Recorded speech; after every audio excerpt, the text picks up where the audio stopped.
Alright, so para sa mga students ko sa robotics, this is brick programming.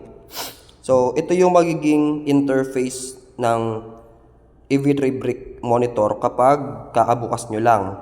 So para ma-activate natin yung brick programming, pindutin natin ito para lumipat siya doon sa third na tab. So yan yung, dyan makikita yung brick program. So pindutin naman natin itong pababa para pumunta siya dun sa brick program. Ayan. And then, press natin enter. Ayan. So, brick program. And then dito, meron tayong makikita dyan na itong part na yan. Yan. Ibig sabihin yan yung options. So, ito yung play button.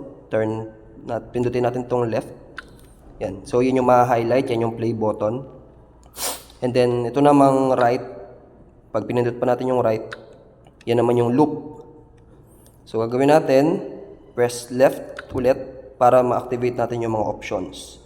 So, para sa options, upward. Yan. So, ang una nating ilalagay is itong large motor na dalawa. So, press right. Yan. So, ito yon. So, pag yun yung highlight, press enter nyo lang. And then, yan na siya. So, ibig sabihin nito, forward. So, pag press enter nyo yan, siya yung naka-highlight. So, maraming options dyan. So, press mo lang yung upward. Ito, turn right. Ito, bali pa atras siya pero papunta sa left. Ito naman, turn in place, clockwise. Ito naman, backwards. Yan, yun yung dulo. Tapos yung iba pa, press mo lang yung downward. Yan, pabalik. So, forward. Ito naman, turn left. Ito naman paatras pero sa right. Ito naman turn in place counterclockwise. And then ito naman is full stop. Okay, so ang susunod lalagyan natin siya ng time. So let's say ibalik lang natin siya sa forward. Yan. And then press enter, okay.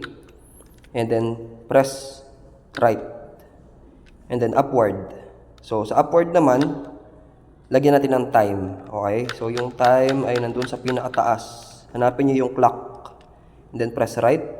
Ayan. And then press enter.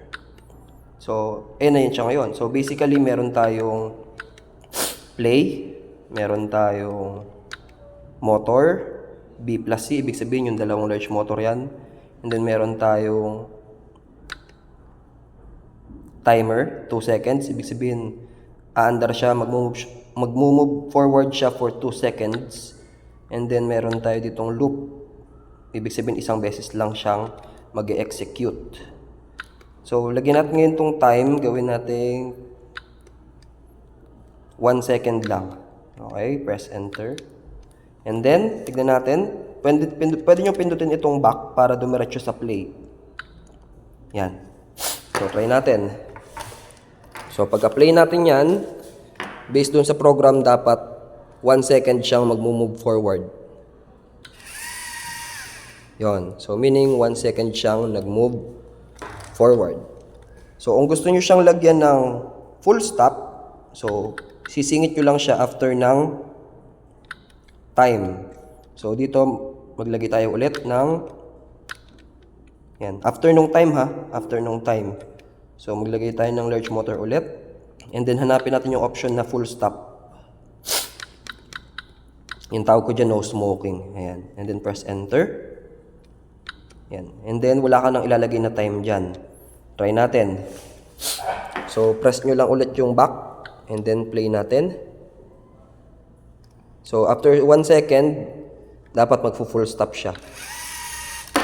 Yon. So nakita nyo, di ba? Isa pa. Yon. Okay? So yan yung short video tutorial kung paano gamitin ang brick programming. So expect nyo, papahirapin natin yan sa next na activity na ipapagawa ko sa inyo. So expect nyo, you have to enter multiple combination of large motors, and then syempre, yung movement niya hindi lang puro forward. And then syempre, babaguhin din natin yung time.